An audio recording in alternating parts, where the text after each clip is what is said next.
Hello friends, வணக்கம். Welcome to Jaya simple life style. இன்றைக்கி புதன்கிழமை காலையில் இன்றைக்கி நம்ம வீட்டு கிச்சனில் என்ன ஈஸி சமையல் பண்ண போகிறேன்னு பார்க்கலாம்.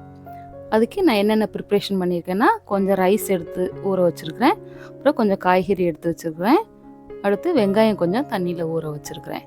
அப்புறம் இந்த அடுப்பில் பார்த்திங்கன்னா சாதத்துக்காக தண்ணி வச்சுருக்கிறேன். இப்போ சாதத்துக்கு தண்ணி கொதிச்சிருச்சு. அடுத்து இன்னொரு அடுப்பில் பார்த்திங்கன்னா டீ வச்சுருக்கேன். டீ நான் காலையில் குடித்தது போக இன்னும் பாப்பா இன்னும் எழுந்திருக்கல, லீவு தானே தூங்கட்டுன்னு விட்டுட்டேன். அவளுக்கான டீ இருக்குது, அவள் எழுந்திரிச்சதுக்கப்புறம் அவளுக்கு கொடுத்துடலாம். இப்போ டக்குன்னு அந்த உலையில் அரிசி போட்டுட்டேன், அது ஒரு பக்கம் வேகட்டும். நம்ம டக்குன்னு இந்த காய்கறி வெங்காயம் எல்லாத்தையும் நான் வெட்டிட்டு வந்துடுறேன். இப்போ பாருங்கள் வெட்டிட்டேன். இன்றைக்கி நான் என்ன பண்ண போகிறேன்னா, இன்றைக்கி நம்ம ஈஸியாக குக்கரில் தான் இன்றைக்கி நான் குழம்பு வைக்க போகிறேன். இப்போ அடுப்பில் வச்ச சாதமும் ஓரளவு வெந்துருச்சு. இன்னும் ஒரு 5 மினிட்ஸ் மட்டும் இருந்துட்டால் போதும், அதையும் வடித்து விட்டுறலாம். இப்போ இந்த குழம்ப நான் எப்படி குக்கரில் பண்ண போகிறேன்னு பாருங்கள். ஈஸியாக பண்ணிடலாம் நம்ம. நான் இது இந்த குழம்புக்கு முதலே நான் தாளிச்சிடுறேன். நம்ம இல்லாட்டி இதை குழம்பு வச்சுட்டு பின்னாடி 2வது கூட நம்ம தாளிச்சிக்கலாம். நான் ஆனால் எதுக்கு 2 பாத்திரம் கழுவணும் இல்லையா, அதனால் சிக்கனப்படுத்துகிறேன். அதனால் ஒரே பாத்திரத்திலே தாளிச்சிடுறேன்.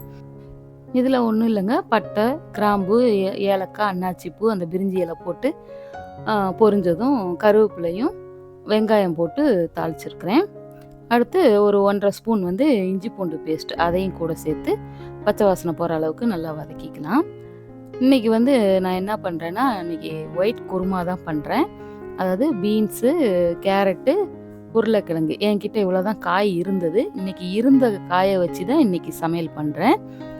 அதனால் இந்த 3ஐயும் நல்லா வெட்டிக்கிட்டேன். வெட்டி அதையும் கூட சேர்த்தாச்சு. இது வதங்கணும்னு அவசியம் இல்லை, நான் சும்மா ஒரு 2 கிண்டு மட்டும் தான் கிண்டுறேன். அதுக்கு இடையில இந்த குழம்புக்கு தேங்காய் அரைக்கணும். இதில் என்னென்ன சேர்த்துருக்குன்னா, தேங்காய், கொஞ்சம் சின்ன வெங்காயம், பச்சை மிளகா, 1 ஸ்பூன் பொட்டுக்கடலை, இதெல்லாம் சேர்த்துருக்கேன். சீரகம், சோம்பு இதெல்லாம் சேர்த்து அரைச்சிட்டு வந்துட்டேன். அதையும் இந்த குக்கரில் சேர்த்துடலாம். அப்புறம் அந்த மிக்ஸி ஜாரையும் கழுவி கூட சேர்த்துட்டு, நமக்கு எவ்வளோ குழம்பு வேணுமோ அந்த அளவுக்கு தண்ணியும் கூட சேர்த்துக்கிட்டேன்.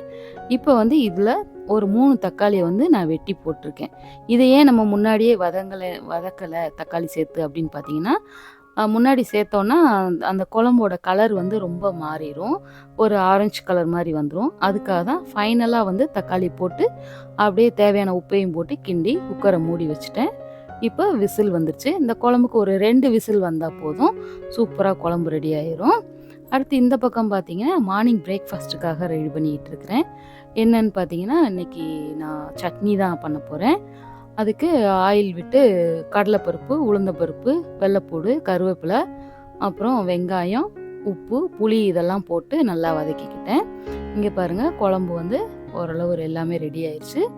இதில் மல்லி இலையை தூவிட்டா குழம்பு ரெடி. அடுத்து இதில் என்ன இன்றைக்கி சட்னின்னு பார்த்தீங்கன்னா, புதினா இலையை சேர்த்துக்கிறேன். ஃப்ரெஷ்ஷாக இருக்குது புதினா இலை. இன்றைக்கி புதினா சட்னி தான் நான் பண்ண போகிறேன். அதுக்கு தான் நான் வதக்கிட்டு இருக்கிறேன். இந்த புதினா சட்னியும் ரொம்ப ரொம்ப நல்லது உடம்புக்கு. இதில் நீங்கள் கூட தேங்காய் வேணும்னா சேர்த்துக்கலாம் கொஞ்சமாக.